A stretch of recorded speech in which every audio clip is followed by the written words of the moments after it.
At dahil malapit lang yung beach sa tinuluyan namin, syempre, hindi tayo papayag na hindi bisitahin ito. Pwede bang pumasok sa loob niyan? Hindi ko nakalak, hindi ko makapas. Okay. O drift food. Sakto nga yung pagpunta namin dito kasi meron palang barko. Pero yun nga lang, sira na daw yan sabi ni Kuya, so matagal na daw yan na andyan lang.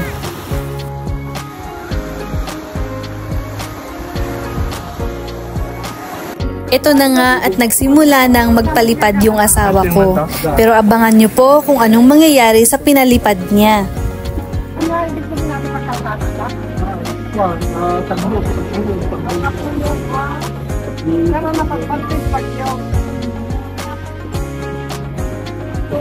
Hala siya, biglang naging helicopter.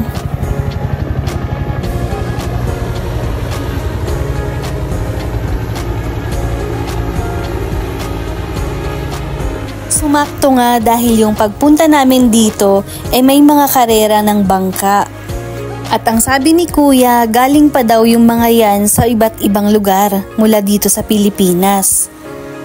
Sayang nga kasi hindi kami pumunta dun sa base mismo nila para manood. Sabi namin, manonood lang sana kami ng mga nagkakarera ng bangka. Pero alam nyo naman, kapag tayo, ang hilig natin sa tubig, kaya kahit na tirik yung araw, ito at naligo na din kami.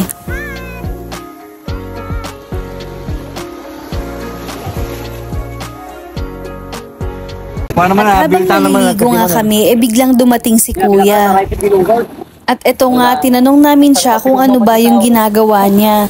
So ito daw pala yung ginagamit niya panghuli ng isda. Natangay nung? Pag-aral na sikat. Awan daw eh. Bakit di ka labos na daw? Kapay, wala pa na nalang. Yan. Gilang-gilang latan. Yan, kristalik. Ito nga, at tinanong namin si Kuya kung meron siyang nahuli na. Ang kaso, sa unang pain daw niya, walang nahuling isda. Kaya ito at susubok ulit siya. Patay, banit na ata. Dati pa naka-apan na matlangan. Dati hindi banit na niya. Ay, iso ata thread. Ito nga at natutuwa ako kasi first time kong makakita ng ganitong uri na pagkuha ng isda. Grabe no, ang gagaling nila. Naalan na nung? Awan. Ay, sayang. Hindi ko nga na ipagnalaman na ipag na napasublay. Kasi man ito nga.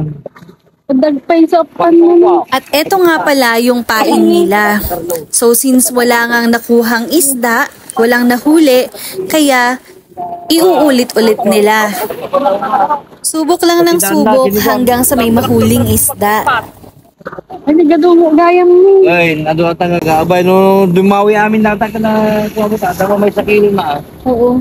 Nadungo tagpaiso ni. Tay palang naman ata tumabong pa kasi pating ata bangka. Kuyod ng tulad ba So ang sabi kasi ni Kuya, sa isang thread daw na yan, 14 na pain.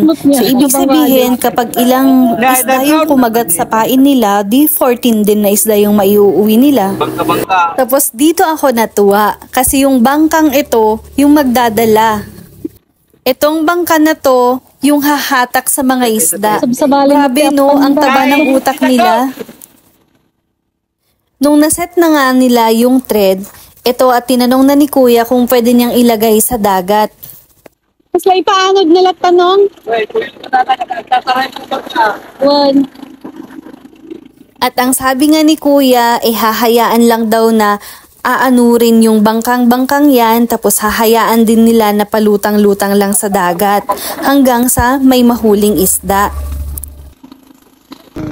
Maya-maya pa nga ito at nagsisimula ng maglakbay yung maliit na bangkang yan. Mading mga lumubog ata ka nagdadali ko na.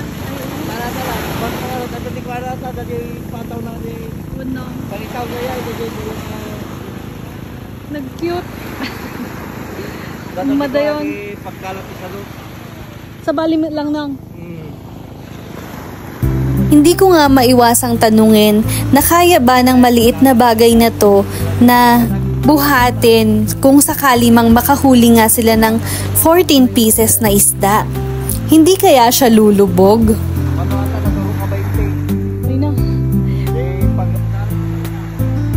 Pero sabi nga ni Kuya, yung iba nga daw kaya pa yung 20. Bigla ko ngang naalala yung kasabihang, don't judge the book by its cover. Hindi nga naman kasi masusukat yung lakas mo sa panlabas na anyo mo. Tulad ng bangkang to, ang liit-liit pero kaya pala niyang bumuhat ng 14 na isda. Madi na mo kaya ngumisa. Ito nga at bigla kaming natawa sa mga nakita namin. Yung mga kabataang to ayaw umitim.